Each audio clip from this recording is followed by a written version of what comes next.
नमस्कार दोस्तों, स्वागत है आपका मेरे यूट्यूब चैनल पे फैक्ट विद दिनेश। आज हम फिर से आ गए हैं लेवई जी के साथ और जैसा कल हमने प्रॉमिस किया था कि हम आएँगे और हम आ गए हैं।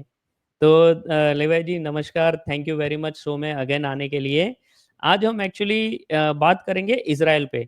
जैसा इन्होंने बताया था कि ये खुद एक ज्यूस है और इंडियन ज्यूस है and it's a good thing क्योंकि हमको इनके साथ नेचर अच्छा लगता है और हम इनसे काफ़ी घुल-मिल के रहते हैं और ये भी हमारे साथ घुल-मिल के रहते हैं।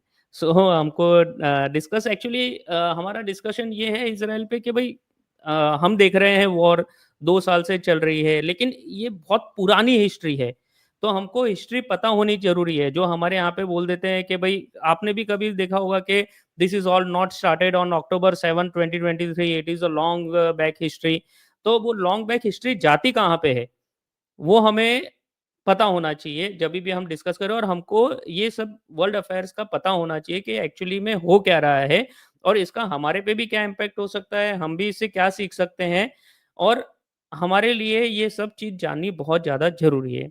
सो Levy ji thank you very much again for coming to the show. तो सर प्लीज़ आप बताइए कि ये जो बोलते हैं कि it all not started on October 7, 2023 जो वहाँ पे अनफॉर्च्यूनेट मैसेकर हुआ था। तो ये कब स्टार्ट हुआ था और क्या हिस्ट्री है इज़राइल की? बिकॉज़ वो बोलते हैं इज़राइल में कि इज़राइल की काफ़ी पुरानी हिस्ट्री यानी क्रिश्चियंस जब आए थे, जीसस आए थे, उससे भी पहले की हिस्ट्री जाती है इज़राइल के, ऐसा सुनने में आया है। तो आप प्लीज़ थोड़ा-सा हमें ज्ञान दीजिए और हमें बताइए कि क्या किस हिसाब से है ये? Over to you sir. Dinesh ji, पहले बात तो बहुत-बहुत शुक्रिया आपके शो पे फिर से बुलाने के लिए। आई होप कि आपका जो हमारा जो प्रीवियस शो था, आपके दर्शकों को अच्छा लगा होगा, ये उम्मीद करता हूँ। ये टॉपिक मेरे लिए मैंने जैसे कहा था बड़ा पर्सनल है।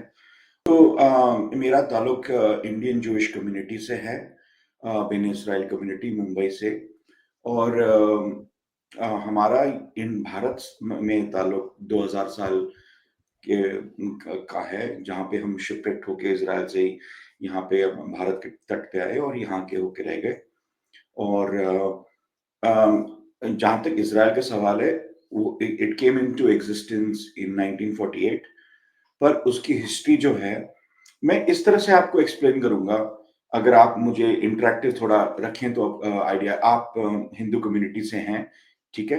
तो मेरा आपसे सवाल ये होगा कि जैसे कि गंगोत्री, जमुनोत्री, ऋषिकेश और हरिद्वार का हिंदुओं से क्या नाता है? क्या रिश्ता है? पूरा ही रिश्ता है, हमारे बाबा केदारनाथ हैं वहाँ पे, हमारे इष्ट देव हैं वहाँ से, गंगा जो है हमारी माता है, हम तो गंगा मैया ही बोलते, कभी गंगा नहीं बोलते। पूरा हमारा कल्चर, पूरा सनातन कल्चर इनसे जुड़ा हुआ है, जिनके बिना हम सोच नहीं सकते। तो बिल्कुल, हमारे लिए तो हमारा धर्म है ये बिल्कुल पूरा। और आपको ये भी ये बताइए कि जो मुसलमान आक्रमता आए भारत में, जैसे मुगल, अगर अभी वो उत्तर प्रदेश में उनके वंशज बस गए हैं, ठीक है? और उन्होंने बाबरी मस्जिद भी बनाई राम लल्ला के वहाँ पर। तो मैं आपसे पूछता हूँ कि अगर आपको कहा जाए कि ये ये हिस्ट्री आप जो हिंदू कहते हैं कि ये तो उससे पहले जाता है, ठीक है? तो अब मैं सेम क्वेश्चन मैं आपसे पूछूँगा कि अगर 100 लोग कहते हैं कि ये 1947 जब भारत क्रिएट हुआ, उस टाइम पे क्रिएट नहीं हुआ, तो हम कितना पीछे जाएँगे, ठीक है? तो मेरा बोलने का मतलब ये था, जितना ही गहरा रिश्ता हिंदुओं का, सनातनियों का इन जगहों से है, उससे उतना ही गहरा रिश्ता यहूदी जो जूइश हैं, वो इज़राइल के जो पूरा जो लैंड है, उससे है। जुडेया और समारिया, जुडेया मीन्स जू, जुडेया जहाँ से जेरूशलेम है, उसका मतलब ही जू होता है। आप समझ गए? तो आप हमेशा याद रखना कि अगर एक जितना प्रिय जो जो हिंदुओं के हाँ, जो हाँ। स्थल हैं, जो रिवियर्ड होली प्लेसेस हैं, उतना ही रिवियर्ड हमारा जेरूशलेम है और बाकी हेब्रोन जहाँ पे हमारे जो पवित्र स्थल हैं। तो मैं उस तरह से मैं आपको बताऊंगा कि वो जितना ही एंशंट है, और उस लैंड पे यहूदी हमेशा बसे आ रहे हैं, ठीक है, और वहां पे प्रेजेंस रहा है। ओनली डिफरेंस ये था कि भारत में जो आक्रांता आए, जो वो लेटर आए, और हिंदुओं की तादाद ज्यादा थी, तो इतना इम्पैक्ट नहीं हुआ। इस वहां इज़राइल में ये हुआ कि मिसाल के तौर पे, जैसे कि अगर हिंदुओं का यहाँ पे पॉपुलेशन भारत में कम होता और मुसलमान आक्रांता आके हिंदुओं को पूरा तरीके से निकाल के पूरी दुनिया में बिखेर देते और यहाँ पे डेरा जमाते, और जब हिंदू कहते भाई हमें गंगोत्री, जमुनोत्री, उत्तरकाशी, वहां पे हमें थोड़ा सी जगह दे दो, हमें हमें वहां इबादत करनी है, हमें अपना वहां पे पूजा करनी है, तो वो आपका जो सवाल है कि ये 1947 में नहीं हुआ, ये कितना दूर जाओगे, क्योंकि ये लैंड है, वो तो मुसलमानों का लैंड है, तो कितना पीछे जाओगे आप? ये रियलिटी जो है, जैसे अलीगढ़ है, वो मुसलमानों का गढ़ है उत्तर प्रदेश में। यही डिफरेंस है, ओनली थिंग है कि हिंदुस्तान में हिंदू बच गए क्योंकि उनकी तादाद ज्यादा थी, तो उनको ज्यादा मुसलमानों जो आक्रमण था, उनको ज्यादा स्कोप नहीं मिला। जो इज़राइल में हुआ, उनको ज़्यादा स्कोप मिला वहां पर, क्योंकि बहुत कम पॉपुलेशन दुनिया में, जूश पॉपुलेशन एक 15 मिलियन से ज्यादा नहीं है, ठीक है, और मुसलमानों की पॉपुलेशन मतलब 57 उम्मा कंट्रीज हैं, वो अराउंड है 2 बिलियन। तो आप समझ लो कि वो आटे में नमक के बराबर है। तो ये लड़ाई उसकी है, वो जो ओरिजिनल जो इनहेबिटेंट्स हैं, जो ओरिजिनल लोग हैं, वो है यहूदी हैं। और अब उसको आपको पता है कि इतना 57 कंट्रीज है मुसलमानों का, तो इज़राइल एक ही कंट्री है और बहुत छोटी सी कंट्री है। और उसके और कुरान में भी लिखा हुआ है चैप्टर 1 में, अल बकरा में, कि बनी इसराइल, तो वहां पे भी मेंशन है। फिलिस्तीनियों का कहीं ना पे नाम लिखा नहीं है कुरान में। तो I hope that answers your question. Absolutely नहीं, करेक्ट। और इज़राइल है भी छोटा, I think half of Delhi है इज़राइल। नहीं, थोड़ा सा बड़ा होगा उससे, बट ओके, पॉपुलेशन तो वाइज तो कंपैरिजन नहीं है, दिल्ली का तो पॉपुलेशन वाइज पॉपुलेशन तो बहुत बड़ा है। बट बहुत बड़ा है। तो आपका आपकी इजाजत हो तो मैं आपको एक जर्नी पे लेके जाऊंगा। तो ये तो 4, 4.5, 5 हजार साल की हिस्ट्री है वहां की। तो यहूदी तो वहीं के लोग थे, जैसे मैंने अभी आपको एक्सप्लेन किया। और वहां पे क्योंकि वो क्रॉस रोड्स हैं एशिया और अफ्रीका के, तो बड़ा बोलते हैं ना हाई ट्रैफिक जोन हुआ करता था, और यूरोप का भी।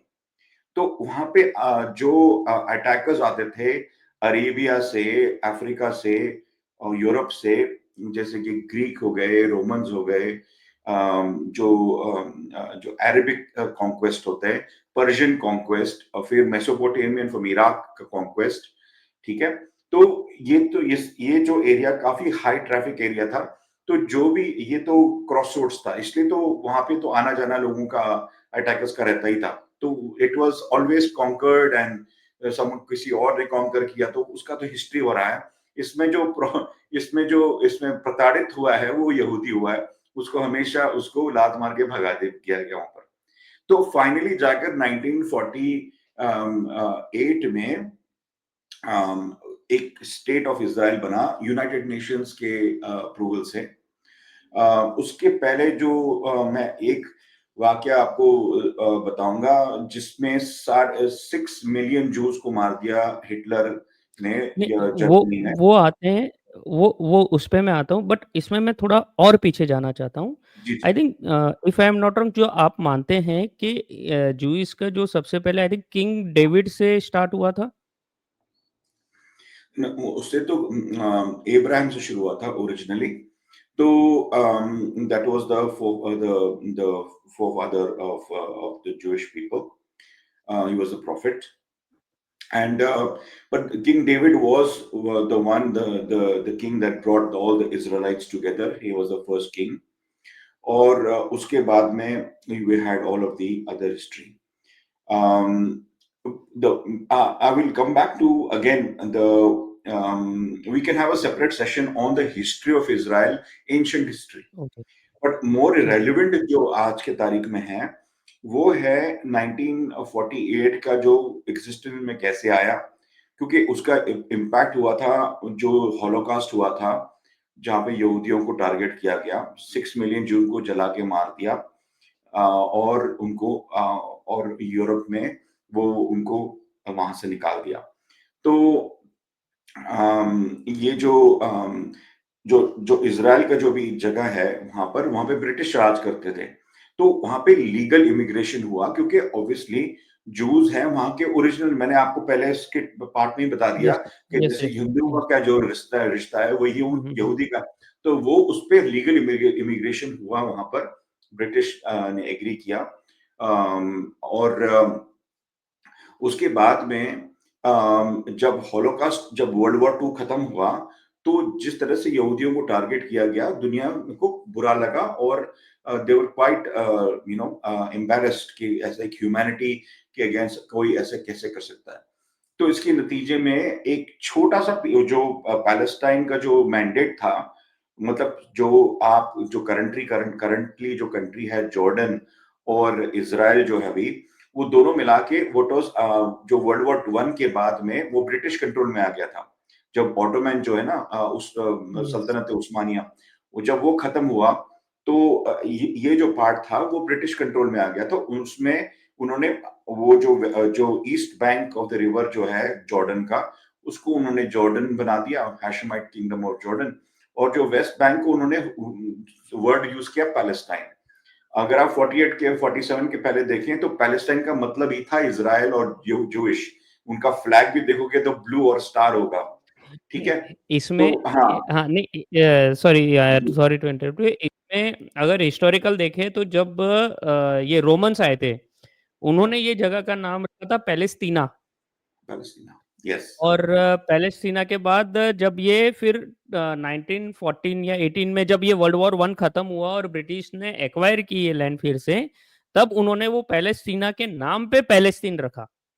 बिल्कुल। तो आपकी इन्फॉर्मेशन बिल्कुल सही है, बिल्कुल सही है।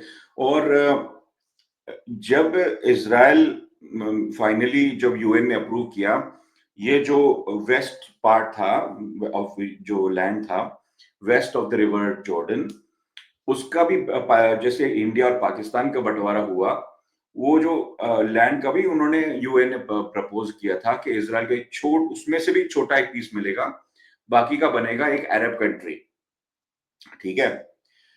इज़राइल ने वो भी एक्सेप्ट किया कि चलो कोई नहीं, छोटा-सा हमें लैंड मिल जाएगा।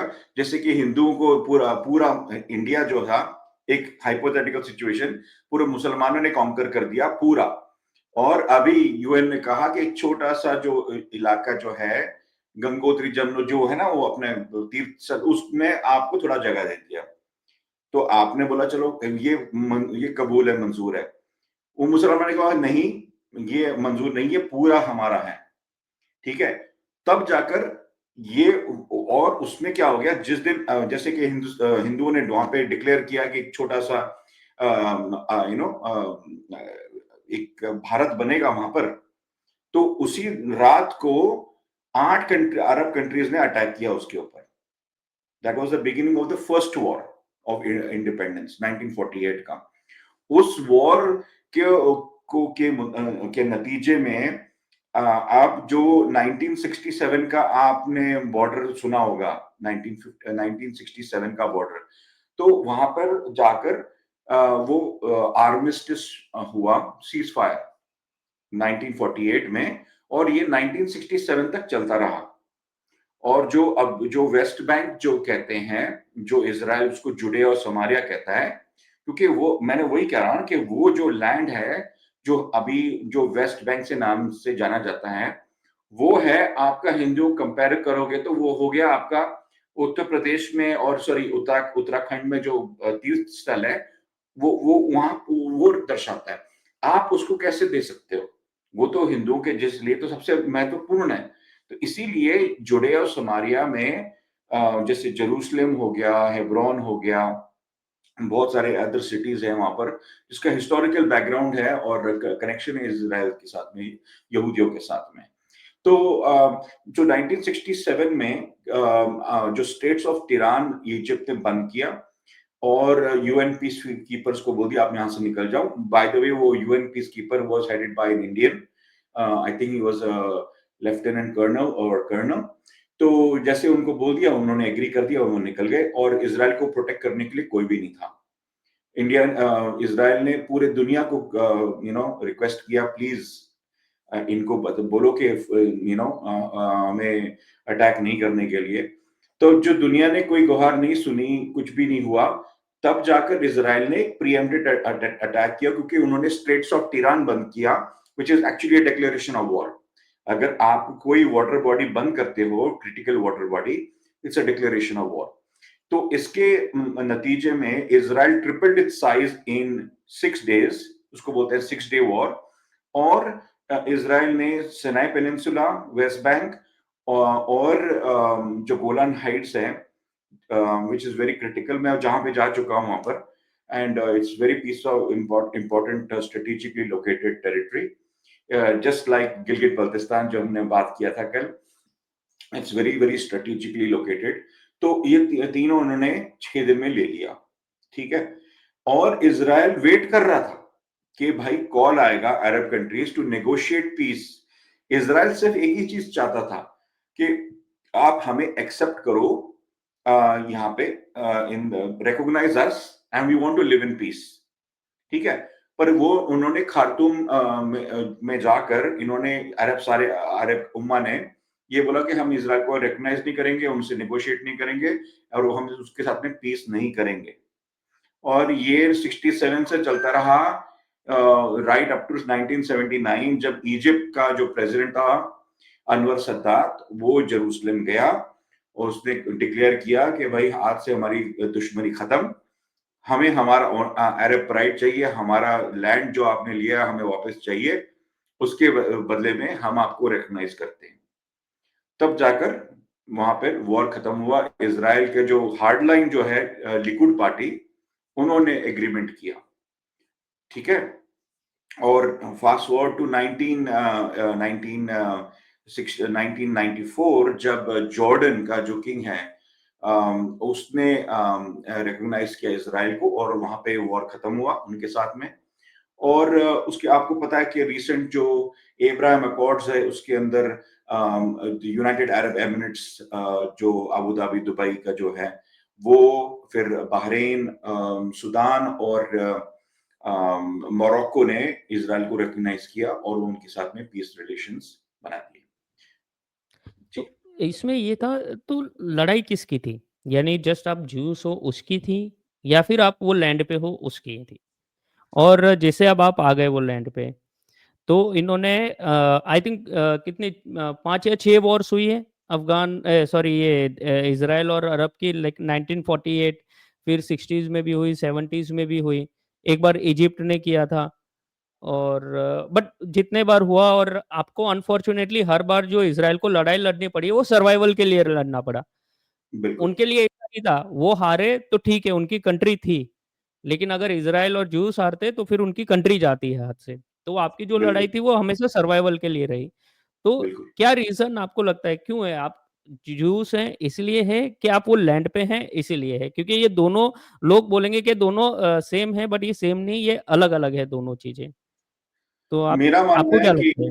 जी, जी, मैं आपको बताता हूँ क्यों मैं बता रहा हूँ, उसका रीज़न भी बताऊँगा आपको। मेरा मानना है कि ये एक रिलिजियस वॉर है। ये एक रिलिजियस वॉर है यहूदियों के अगेंस्ट, और वो कुरान का हवाला देते हैं कि इज़राइल को, यहूदियों को कैसे खत्म किया जाए, ठीक है? और उनका जो मेन गोल है, जैसे हमास, हिजबुल्लाह, इनका जो मेन गोल है पूरी दुनिया में इस्लाम नाफिज करना, शरीयत नाफिज करना। तो पहले यहूदियों को निकालेंगे, खत्म करेंगे, फिर क्रिश्चियंस को करेंगे, फिर पूरी दुनिया में इस्लाम का झंडा गाड़ेंगे। उनका ये मास्टर प्लान है, मुस्लिम ब्रदरहुड का प्लान है ये, ठीक है। तो उसमें कतार जैसे कंट्रीज, ईरान, उस सब उसमें काफी काम कर रहे हैं उसके ऊपर। और इसका रीजन ये है कि ईयर 2000 में जब बिल क्लिंटन अपना टेन्योर खत्म ही कर रहे थे, तो उसने बहुत जोर लगाया था। नेतन्याहू उस टाइम प्राइम मिनिस्टर थे, sorry Ehud Barak prime minister थे उस टाइम पे, और Yasser Arafat PLO Palestinian authority के प्रेसिडेंट थे। उनको कैंप डेविड में बुलाया और उनको इजराइल ने, अब ये सुनिएगा आप, इजराइल ने उनको 96% ऑफ द वेस्ट बैंक दिया इन नेगोशिएशंस, फुल गाजा स्ट्रिप दिया, और कैपिटल इन ईस्ट जेरूसलम दिया। ठीक है, और जो 4% जो रखा, उसके कॉम्पनसेशन में इजराइल प्रॉपर में वो 4%, पैलेस्टीनियंस का चॉइस था वो कहां 4% इजराइल का लेते, तो उनको ये सारा सब कुछ मिल रहा था। और ये मैं नहीं कह रहा हूं कि आप जाके यूट्यूब में ढूंढ सकते हो, प्रेसिडेंट क्लिंटन का ने स्टेटमेंट किया है, इनका सब कुछ देने के बावजूद उन्होंने मना कर दिया, ठुकरा दिया और नकार दिया कि भाई हमें नहीं करना ये। तो आप जब किसी को आप इतना सब देने के बाद में एक ही चीज वो आ जाती है आपके सामने कि भाई this is, they don't want peace with Israel, they want all of Israel from, वो कहते हैं ना, from the river to the sea. उसका यस, मतलब यस, ये है यस। कि हमें इजराइल के साथ में पीस नहीं चाहिए, हमें उनको रिप्लेस करना है वहां पर विद पैलेस्टाइन। Ji, correct. नहीं, आपकी बात सही है। इवन 2006-7 में ही जो वहाँ पे जूस रहते थे गाजा में, सबको फोर्सफुली निकाला गया। जो भी वो लोग बिल्कुल अर्निंग करते थे, सब कुछ बंद किया गया। वहाँ पे जो इनके लाइफस्टाइल, घर-वर सब हटा के सबको फोर्सफुली मेनलैंड इज़राइल पे लाया गया। गाज़ा से सबको खाली किया गया ताकि पीस रहे। बिल्कुल और उसी के बाद ये हमास आ गया, और हमास को भी ये था कि भई ये सपोर्ट करेगा पीस में, but they as usual backstab it. तो बिल्कुल इसमें अभी जी, तो अभी आप देखेंगे कि ये हमास है अभी, ठीक है? हमास अब बोलते हैं कि इज़राइल कब से ट्राई कर रहा है हमास को ख़त्म करने का, बट ऐसे देखें तो एक आइडियोलॉजी है ये। इनका अनफॉर्च्यूनेटली ये रहता है कि ये एक आइडियोलॉजी होती है रेदर देन एक ऑर्गनाइज़ेशन, ठीक है? तो आपको क्या लगता है कि ये किस हिसाब से आगे आप देखते हैं ये वॉर को? देखिए, मैं आपसे और जितने आपके श्रोता हैं ना, एक सोचने पे एक एक पॉइंट आपके सामने रखूँगा और आप इस पे सोचिएगा ज़रूर। देखिए, कोई भी वॉर ज़ोन में आप जब कोई एक लड़ाई अक्टूबर 7th का हुआ ना, इतना बड़ा कांड हो गया। जी। इन्होंने कुछ घंटों में 1200 लोगों को मार दिया, बच्चों को जला दिया ओवन में डालकर अपनी माँ के सामने, उनको रेप किया, आदमियों को गोली से मार दिया, जो नोवा फेस्टिवल में वहाँ मार दिया, घर पे जाके किबुत्ज में मार दिया, और बूढ़े को मार दिया, बच्चों को मार दिया, सबको मार दिया, घंटों भर में। आप मेरे को बताओ कि क्या Israel doesn't have the right to respond? क्या वो अपने चूड़िया बन के घर पे बैठे हैं? मेरा पॉइंट ये है आपसे कि जब इज़राइल ने कहा कि हाँ, और ऊपर से आपने 250 लोगों को बंदी बनाकर आपने उसको हॉस्टेज ले लिया है, ठीक है? इज़राइल ने कहा हमारे हॉस्टेजेस वापस करो। वो कहता है नहीं। मेरा पॉइंट आपसे ये है कि क्या किसी दुनिया के पावर्स ने क्या हमास को बोला, पैलेस्टीनियन इस्लामिक जिहाद को बोला कि आप इसको रिटर्न करो इमीडिएटली, इसके बाद में आगे कोई बात नहीं होगी। दूसरी बात दूसरी बात और सबसे इंपॉर्टेंट बात है, ये पूरा गेम था अरब उम्मा का। मैं आपको बताऊंगा क्यों ऐसा था। क्योंकि उनका सबसे बड़ा, ये तो इज़राइल पे उन्होंने हमला किया, उनको हर्ट किया, उनका, और इज़राइल को और हर्ट करने के लिए उन्हें एकदम डीवियस प्लान बनाया।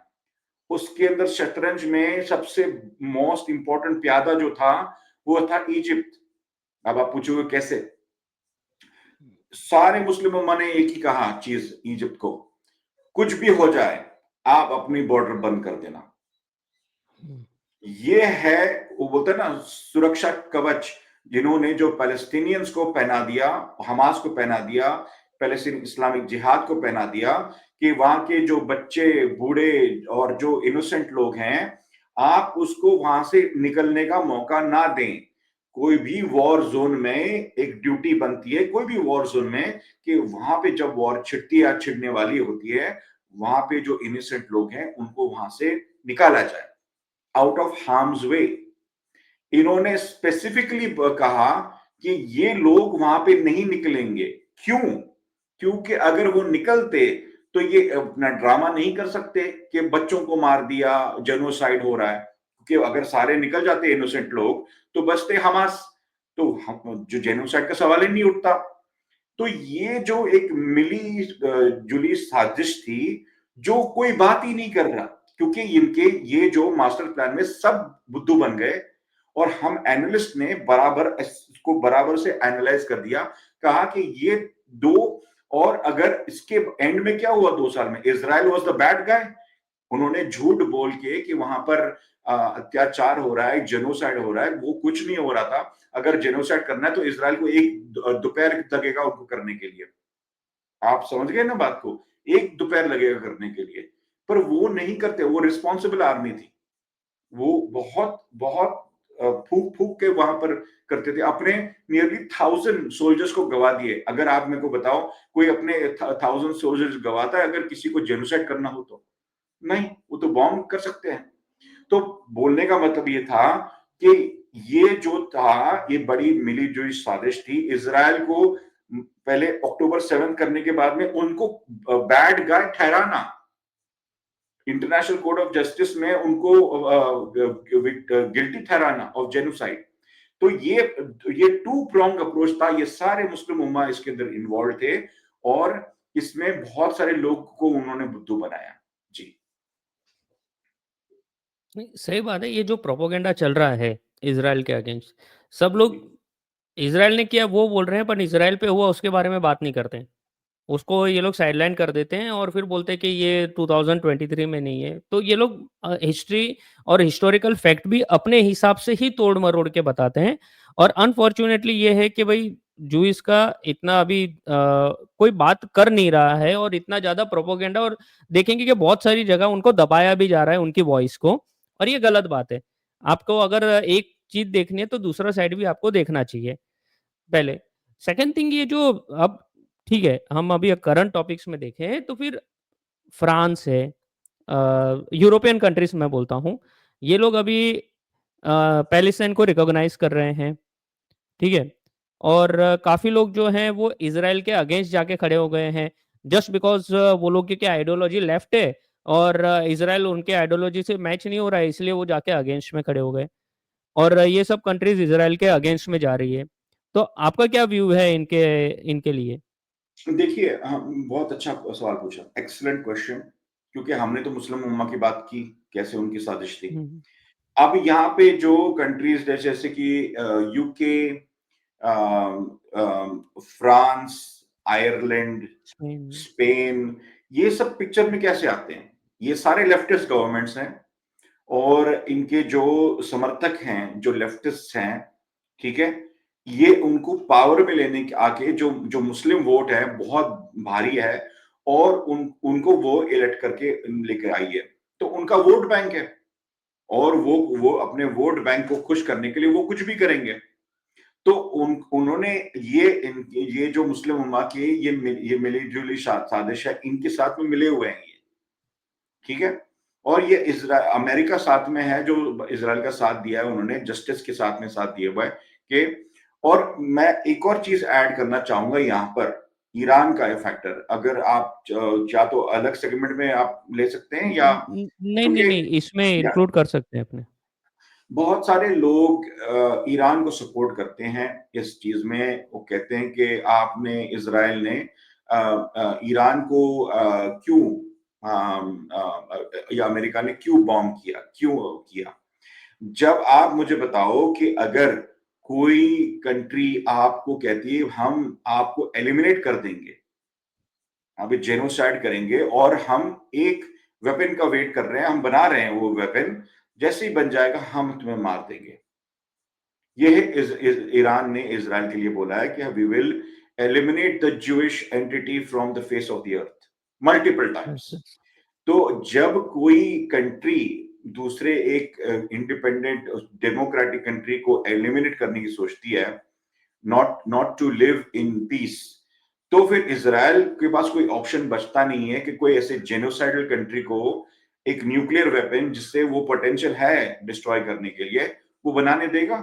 नहीं देगा, राइट? पर बहुत सारे लोग हैं और अनफॉर्चुनेटली हमारे इंडिया में जो हिंदू भाई बहन हैं वो भी सोचते हैं ऐसे कि Iran is right to have nuclear weapons to potentially destroy Israel. वो दुख की बात है, बट उसको साइड पे रखते हैं।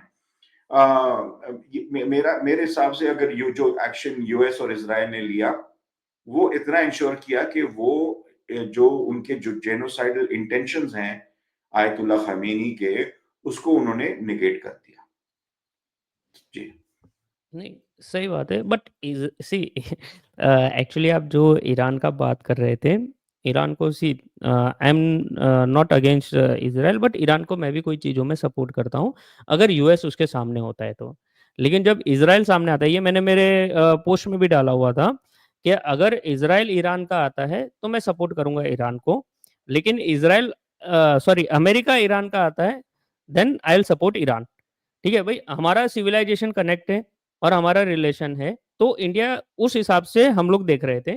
लेकिन जब इसराइल का बात आता है, ये मेरा पर्सनल व्यू है और मैंने जी रखा जी। भी था, और उसमें मेरे को बहुत क्रिटिसिज्म भी आया था कि भाई तू ये बायस्ड है, ये मतलब ठीक है, सबका अपना अपना पॉइंट ऑफ नहीं व्यू है, नहीं मेरा ये नहीं, पॉइंट ऑफ व्यू है। मैं भी ऐड करना चाहता हूँ आपके बात को। ना ही इसराइल भी ईरान के अगेंस्ट नहीं है। अगर गौर से देखा होता तो इसराइल ने, जैसे कि ईरान ने अंधाधुंध जो मिसाइल छोड़े रेजिडेंशियल एरिया में, हॉस्पिटल्स में, इसराइल ने क्या रॉकेट छोड़े और पूरे ईरान को टारगेट किया, ईरानी लोगों को टारगेट किया? नहीं किया। ये आपको अप्रिशिएट करना पड़ेगा कि जो ईरान ने किया इजरायलीज के अगेंस्ट, वो इसराइल ने ईरानियन पीपल के अगेंस्ट नहीं किया। उन्होंने सिर्फ आईआरजीसी और ईरान के जो मिलिट्री है उनको टारगेट किया। ये बड़ा इंपॉर्टेंट है, ये लोग बात नहीं करते कि इट्स वो चाहते तो वो कर सकते थे। ठीक है, वैसे ही उन्होंने जो जो जेनोसाइड का लेबल लगाते हैं, ये वो गलत लगाते हैं, झूठ है, फरेब है। ठीक है, तो Israel is a very responsible, IDF is a very responsible army. जैसे कि भारत की army is a moral army. उनको पता है राइट और रॉन्ग, और ये वॉर जो था इसराइल ने शुरू नहीं किया, अक्टूबर 7 को उन्होंने किया। वही लोग जो इसराइल में आके उसी कम्युनिटी में आकर जॉब्स करते थे, गाजा के लोग वहां पे किबुत्स में वहां पे फार्मिंग करते थे, उसी उसी लोगों ने जाकर इंफॉर्मेशन देकर टाइमिंग वाइमिंग सब करके उन्होंने अटैक करके उसी लोगों को मार दिया जिसके साथ में वो काम करते थे। जी। एब्सोल्युटली सही है, वो तो हिस्ट्री 7 अक्टूबर का हमको पता ही है, दैट सैड इंसिडेंट। अच्छा, इसमें एक चीज़ और थी कि ये आपका व्यू क्या है इसमें कि ईरान इतना पीछे क्यों पड़ा है इसराइल के?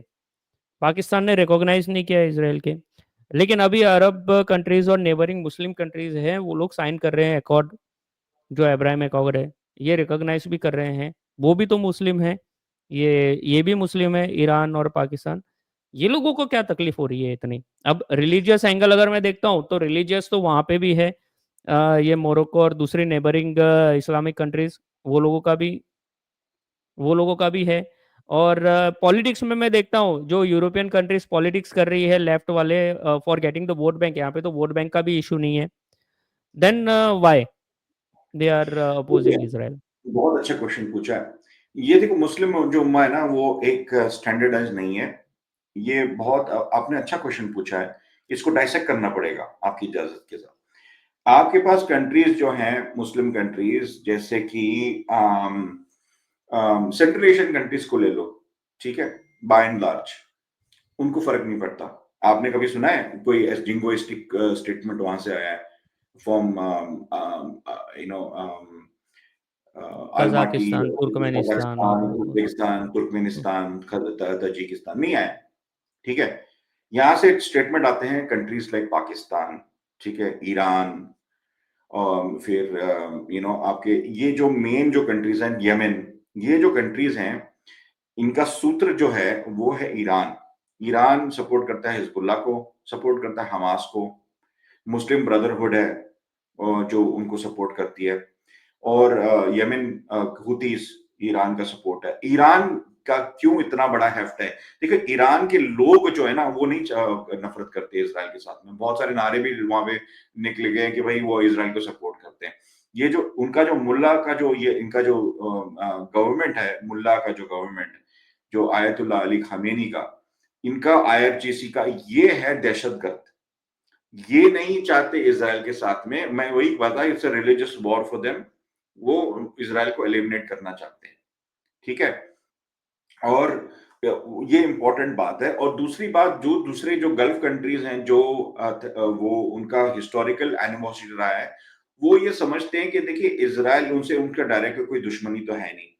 ठीक है? और वो उनके साथ में अच्छे रिलेशंस कायम करना चाहते हैं। और वो जितना जितना हेट्रेड है, जितना जैसे कि ईरान शिया जो है, प्रॉक्सी जो है, वो उनके पास नहीं है। वो नहीं तो ढल रही है। जैसे कि यूएई ने रिकॉग्नाइज किया, जैसे हमने डिस्कस किया पहले। तो और फिर आपके पास कंट्रीज हैं जो अंदर ही अंदर वो प्लानिंग करती है, जैसे कि कतार हो गया, इजिप्ट हो गया, कुवैत हो गया, पाकिस्तान हो गया, बांग्लादेश हो गया। ये सारे जैसे एग्जांपल दिए कुछ कंट्रीज के, जैसे कि टर्की हो गया, ये they are vehemently oppose to Israel and they hate Israel. तो ये स्कीम करते रहते हैं इज़राइल के against. They don't want anything to do with Israel. They ठीक है? तो ये जब दुनिया, जो मुस्लिम उम्मा जो इस दोनों में चीजों में बढ़ चुकी है। और मैं जो लास्ट बात कहूंगा सबसे इंपॉर्टेंट है, इज़राइल जो ईरान का पावर कहां से आता है? ईरान का पावर आता है उसका ऑयल, पेट्रो डॉलर्स। ये याद रखना हमेशा। ये जो पेट्रो डॉलर्स है ना, ये सारा, ये जो फ्यूल कर रहा है, जो, अगर आपने देखा इवन इन यूनाइटेड स्टेट्स, जहाँ जो जब ये वॉर शुरुआत हुआ, उसके पहले 6 महीने में बहुत सारे प्रोटेस्ट हुए थे यूनिवर्सिटीज में, अगर याद हो। तो यूनिवर्सिटीज में जो फंडिंग दिया था, किसने दिया था? कतार ने दिया था। ये कतार ही सारा सूत्रधार है इसका। वहां पे सारे टेररिस्ट बैठे थे, हमास की लीडरशिप बैठा हुआ था। सारे लीडरशिप जो टेररिस्ट है वहां वहां पे बैठते हैं, दोहा में। तो यू हैव टू अंडरस्टैंड कि यहाँ पर ये जो कंट्रीज हैं, इनके पास ऑयल है, इनके पास गैस है, ये उनके पास बेशुमार पैसा है, वो उस पे लगा रहे हैं अगेंस्ट इज़राइल। उनके लिए बहुत आसान है। आपने देखा कि मीडिया हाउसेस, बीबीसी, अल जजीरा, न्यूयॉर्क टाइम्स, वॉशिंगटन पोस्ट, सारे लोग जो हैं, उनको खरीद लिया है। अगर एक एक आर्टिकल देखोगे ना, सारे मुसलमान ने लिखा हुआ है, सारे सारे आर्टिकल्स। अगर आप उसकी एनालिसिस करके कौन लिख रहा है, उनकी क्या लीनिंग्स है, आपको पता चल जाएगा। तो ये पूरी मिली जुली साजिश है। जैसे मैंने आपको बताया कि इजिप्ट को वो बंद करना है बॉर्डर, और फिर इनके वाले लोगों को, इसराइल को टारगेट करके बताना कि भाई ये गलत काम कर रहे हैं, जो कर नहीं रहा था, पर उनको ठहराना है उसको गिल्टी, मतलब एक प्लान के साजिश के तहत। तो I hope I have tried my best to expose कि इनके जो मोडस ऑपरेंडे है और इसराइल को किस तरह वो टारगेट करते हैं। जी। Correct, correct. नहीं, आपने बहुत डिटेल में बताया। तो अब मेरा इसमें एक लास्ट क्वेश्चन आता है, जो सबसे इम्पोर्टेंट क्वेश्चन रहेगा हमारे डिस्कशन का, कि इसका सॉल्यूशन क्या परमानेंट, क्या देखते हैं देखिए, आप? जी जी, बहुत बहुत अच्छा क्वेश्चन है। मेरे मेरे हिसाब से इसका सोल्यूशन ये है कि ये इसका थोड़ा पीछे जाना पड़ेगा। देखिए, 1960 1948 और 1967, the solution lies in the history. 1948 और 1967 के बीच में, जब इसराइल क्रिएट हुआ, 48 और 67, जो फर्स्ट वॉर में, जब पहले डिस्कस किया था, उसके दौरान जो वेस्ट बैंक था, जुडेया और समारिया, वो जॉर्डन के कंट्रोल में था। ठीक है? और जो गाजा था, वो अलग मुल्क के कंट्रोल में था, इजिप्ट के कंट्रोल में। इजिप्ट, हाँ। गेस्ट आप क्या गेस्ट कर सकते हैं कि उनके जो पासपोर्ट्स थे वहां के बाशिंदे के, वो क्या क्या थे? इजिप्शियन और जॉर्डेनियन, अलग मुल्क के थे। ठीक है? वहां पे कोई पैलेस्टीनियन था नहीं, वो सब इजिप्शियन या जॉर्डेनियन थे। बड़ी खुशी से रह रहे थे। इनफैक्ट यूके और पाकिस्तान ने तो वेस्ट बैंक को की एनेक्सेशन को रिकॉग्नाइज किया in on 20, I believe it was the 20th April of 1950। यही यूके जो दोगला है आज के तारीख में, वो पैलेस्टाइन रिकॉग्नाइज करता है। तो मेरा सवाल उनसे है कि अगर आप अभी पैलेस्टाइन करते हो तो 1950 में आपने क्या क्यों रिकॉग्नाइज किया उसको पार्ट ऑफ जॉर्डन? आपने वहां पे पैलेस्टाइन क्यों नहीं डिक्लेयर किया? मेरा सवाल ये आप उनसे ये है। अगर, क्योंकि वो टाइप पे पैलेस्टाइन था ही नहीं। It's a figment. जैसे मैं आपसे पूछूंगा कि 1947 के पहले देयर वाज इन हिस्ट्री, क्या कोई कंट्री था पाकिस्तान? ये नाम कोई जानता नहीं था, खाली हिंदुस्तान था, खाली एवरीवन न्यू हिंदुस्तान, भारत। पाकिस्तान कोई चिड़िया का नाम नहीं था, वो सडनली क्रिएट किया गया। सिमिलरली पैलेस्टाइन को क्रिएट किया गया 1967 के बाद, जब इजराइल ने ये टेरिटरीज ले ली। ठीक है, तो इजिप्ट और जॉर्डन ने कहा भाई ये रखो, हमें अभी इसको, इस एरिया को एक ही तरीका है वापस लेने का, यहाँ पे एक नई आइडेंटिटी बना दो यहाँ के लोगों का। ओवरनाइट वो जॉर्डेनियन और इजिप्शियन से वो पैलेस्टीनियन बन गए, और दुनिया ने उनको गले भी लगा दिया पैलेस्टीनियन समझ के। ठीक है, तो इसका सोल्यूशन ये है, इसका सोल्यूशन ये है कि क्योंकि इन्होंने इतनी नफरत, इतनी बर्बरता बताई इजराइल को, इजराइल चांस नहीं ले सकता। एक एक जमाना था जब उन्होंने चांस लिया ईयर 2000 में, उसके बाद में भी एहूद ओलमर्ट के टाइम पे काफी कॉम्प्रोमाइजेस किए। वो नहीं एक्सपेक्ट कर सकते, क्योंकि अगर मैं आपके पास में मतलब आप मेरे पास आओगे पीस करने के लिए, और बार बार मैं आपको छुरा घोंपूंगा, तो क्या आप मुझसे ट्रस्ट बनेगा? नहीं करोगे आप ट्रस्ट। तो इसलिए आप वो ट्रस्ट लेवल जो है वो बहुत कम हो गया है, टू अ लेवल वेयर आप वो पैलेस्टाइन कंट्री बन ही नहीं सकता वहां पर। आप ये सोचो, मैं अगर ये बताता हूं, अभी तो वो कंट्री तो रिकॉग्नाइज तो किया नहीं, काफी कंट्रीज में अभी किया है, पर मेजोरिटी ऑफ द कंट्रीज ने नहीं किया। अगर वो एक कंट्री ऑफिशियल यूनाइटेड नेशंस में अगर कंट्री बन जाता फॉर एग्जांपल, ठीक है, और वहां पर ये अत्याचार होता, तो आप बताओ मुझे ऑनेस्टली कि दुनिया नहीं बोलती कि इजराइल को आपने एक इंडिपेंडेंट कंट्री पे आपने हमला कर दिया, आपने इंटरनेशनल लॉ ब्रेक किया? वो तो इजराइल पे चढ़ जाते। वो तो इजराइल को तो पूरा यूनाइटेड में घसीट के कहते हैं भाई यू आर एग्रेसर कंट्री। तो बोलने का मतलब ये है कि इजराइल वो अपने लोगों को जैसे मार काट हुई है अक्टूबर 7 को, वो चांस नहीं ले सकता।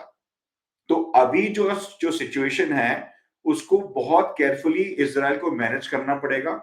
इसका अल्टीमेटली सोल्यूशन ये है कि गाजा को बेसिकली मॉनिटर करना पड़ेगा, डी रेडिकलाइजेशन प्लान बनाना पड़ेगा। मेरा जो मैं एक और इंपॉर्टेंट पॉइंट आपसे कह रहा हूं कि लोग अभी नहीं सोच रहे इसके बारे में, पर मुझे अंदेशा है, मुझे एक हवा आ रही है कि आने वाला ही है। मैं आपके शो पे बता देता हूं। अब ये जो गाजा में जो हुआ है ना, अब आप देखना 6 महीने में वेस्ट बैंक में शुरू होगा ये वेस्ट बैंक में शुरू होने वाला है ये। फिर वहां पे फोकस जाएगा, वहां पे फोकस होगा, क्योंकि वहां पे इंतिफादा भी शुरू होने वाला है वहां पर वेस्ट बैंक में। अब वहां पे वो करेंगे वहां पर मारकाट। तो फिर वहां करेंगे, वहां पर अभी दो, क्योंकि यहाँ पे तो स्टेबलाइज हो जाएगा, तो बोलते हैं वहां पे अभी करो। तो ये कल चलते जाएगा जब तक इनको ये दुनिया वापस आके नहीं उनको बताएगी कि आपको डी रेडिकलाइज करना है, आपको इजराइल के साथ में पीसफुली रहना है, आपको मेजर्स लेने पड़ेंगे, कॉन्फिडेंस बिल्डिंग मेजर्स। इजराइल को सांत्वना देना पड़ेगा कि आपने जितनी बार आपने इजराइल का जो धोखा दिया है उसके लिए टाइम लगेगा, और उसके लिए दुनिया को प्रिपेयर्ड रहना पड़ेगा to to cater to Israel security interest. उसके बजाय बजाय पीस नहीं पॉसिबल है जी। बट इसमें इंडिया ने भी रिकॉग्नाइज टू स्टेट सॉल्यूशन का दिया है, इजराइल पैलेस्टाइन।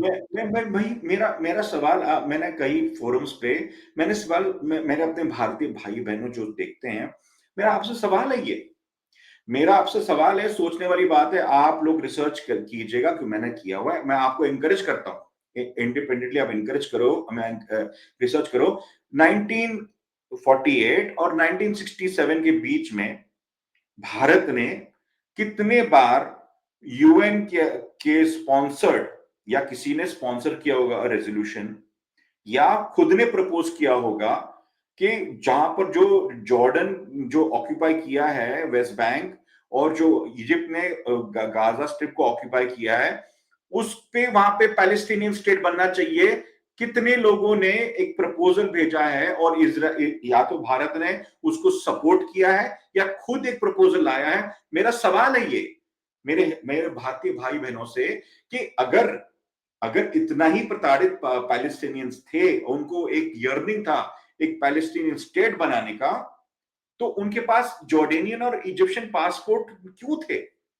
वहां पे इसराइल तो था नहीं 1948 और 1967 के बीच में।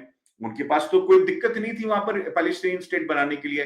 1967 बॉर्डर्स में जो आज सऊदी अरेबिया मांग कर रहा है, उमरा उम्मा का लीडर।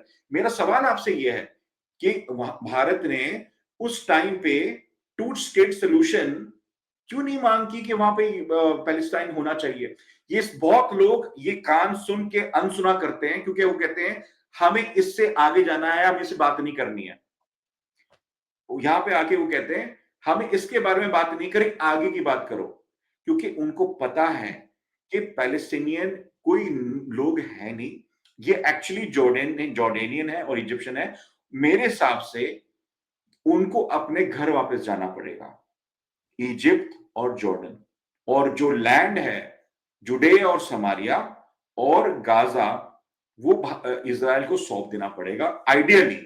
अगर ये नहीं होता है तो उनको डी रेडिकलाइज करके एक क्वाजाई स्टेट तो पूरा नहीं बन सकता जिसके पास आर्मी हो, क्योंकि लैंड ही इतनी छोटी है, इज़राइल चांस नहीं ले सकता।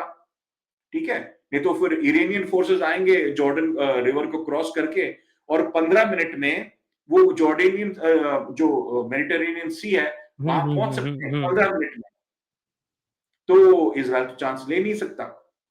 इसीलिए it has to be a demilitarised state, अगर होगा तो, अगर, और उसके अंदर जो रेगुलर आर्मी नहीं हो सकती है, और वहां पर इसराइल वहां पे बॉर्डर्स उसको सिक्योर करेगा।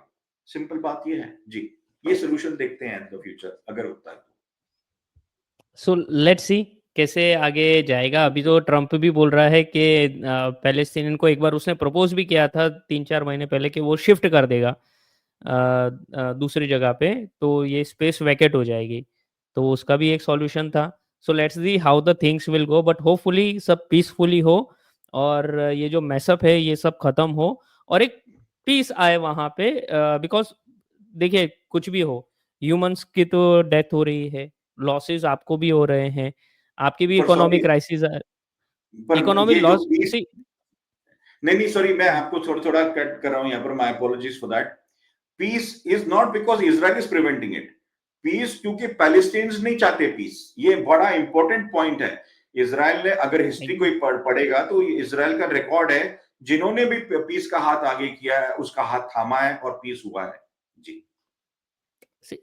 Nobody is denying the fact, and बस वही है कि ये अच्छे से रुक जाए और सॉल्व हो जाए, बिकॉज ये काफी टाइम से ये वायलेंस देख रहे हैं ये एरिया में। And see Jews are also facing, चलो वो ठीक है वॉर होके रुक जाता है, बट अफेक्ट आता ही है आप पे। जैसे अनफॉर्चुनेट जो इंसिडेंट हुआ October 7 जो मैसेकर हुआ, ठीक है, तो वो फेस करना पड़ा। उसके बाद ये रिस्पॉन्स है उसका, लेकिन स्टार्टिंग में फेस तो करना पड़ा। अगर ये सॉल्यूशन आ जाता है एक, जिसमें जूस भी खुश हो जाते हैं, मुस्लिम्स भी उनका भी हो जाता है कि हाँ भाई ठीक है वी आर ऑल्सो हैप्पी, तो एक पीस बन जाता है, तो अच्छे से रह सकते हैं। अननेसेसरी ये जो वॉर्स चलती आ रही है लास्ट 70-75 ईयर से, जो मॉडर्न एज की war we can say, Israel तो वो 1948 से ये बोल रहा है। इजराइल तो हाँ 1948 से, ये जो आपने कहा, इजराइल तो 1948 से बोल रहा हाथ मिलाओ और आप ही रहो, लिव एंड लेट लिव। बिल्कुल। Correct sir, correct sir.